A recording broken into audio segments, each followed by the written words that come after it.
Hello, MTV, and welcome to my crib. No? Wrong show. Hey, everyone.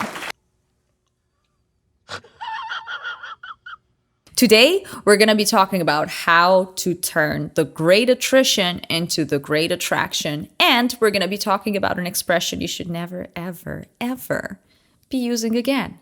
Welcome back to the TM Recruiting, where we share insightful and thought-provoking content that can help you shape your recruiting career.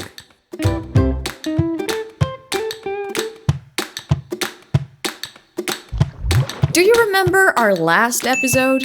In it, we were talking about the jargon of jobs, and we mentioned one expression, open the kimono, that is surprisingly common in the business world. It indicates the act of sharing an organization's internal workings and projects to a potential partner or buyer. We read an article about it, and we're not going to be sharing one, we're not going to be sharing two, we're going to be sharing 11 horrible assumptions behind this nasty expression.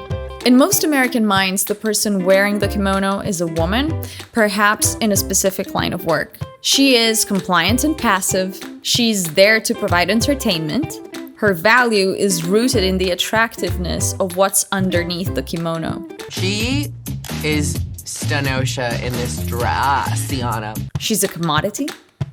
She is exotic, mysterious, silent, vulnerable, and most importantly, nameless and faceless. And now about the counterpart. In most minds, the counterpart is a man. And this person thinks they have the right to demand to see what's under the kimono. He's in charge, making decisions about whose kimonos to open and when. He is the judge of value. Pamela Ding Dong. Listen, you're cute. There's no getting around it. His needs, feelings, and desires are the only ones that matter. So no protests, no negotiation. About it. And finally, it is expected and normal for him to display agency, dominance, and even aggression. So when we put all of this information together, it's fairly simple to understand why this expression doesn't belong inside or outside of the workplace. Truly, no one should be using this anymore. And it's also fairly simple to understand why 51% of Asian women claim that they're highly on guard against discrimination in the workplace. So truly, if you want to be inclusive, this may be your sign to do a little bit of a vocabulary spring cleaning. I'm feeling very inspired to get rid of all the garbage. Are you ready for today's second piece of content? We've read an excellent report by McKinsey, and this is what we learned.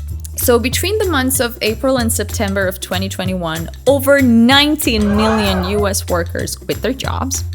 And many companies don't seem to understand why it is that their employees are leaving. I had a reason. What was the reason? I had a reason. What was the reason? I had a reason. What was the reason? I just explained the reason. What was the reason? So they jump to well-intentioned quick fixes instead of investigating, and that does not solve the problem.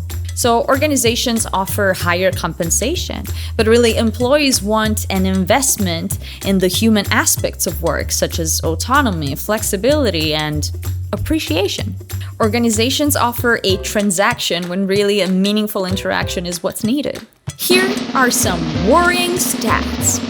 36% of the people who recently quit their jobs did not have another job in hand. And furthermore, 40% of the interviewed employees claimed that they were likely to leave an organization in the near future.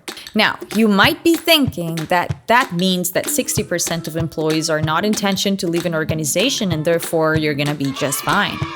But truly, the main reason why that 60% says they don't want to leave the organization they work for is that they don't want to relocate. I wish I was in Milan eating some delicious spaghetti, but I'm not. But love you. Mwah. Now, in the job market nowadays, there is an abundance of location-agnostic opportunities, and therefore it is highly possible that another organization can offer them remote work and take these employees away from you. The disconnect is quite clear. Employers think that their employees are leaving for better compensation, work-life balance, or because of poor physical and emotional health. But then when you ask the employees why they actually left, they say that they didn't feel valued by the organization or by their managers, and they didn't feel a sense of belonging at work. I wish you well. I wish you well. In hell. I really Burn in hell. Let's try to. So, to turn this great attrition into the great attraction, you need to start listening to your employees. You need to involve them in your thought process. And you need to start asking yourself these questions. Do we shelter toxic leaders? Do we have the right people in the right place, especially managers? How strong was our culture before the pandemic? And as the needs of our employees changed, did the culture keep up? This is very important because prior weaknesses are now magnified. Is our work environment transactional? Are our benefits aligned with our employees' priorities? Employees want career paths and growth opportunities. Can we provide that? How are we building a sense of community?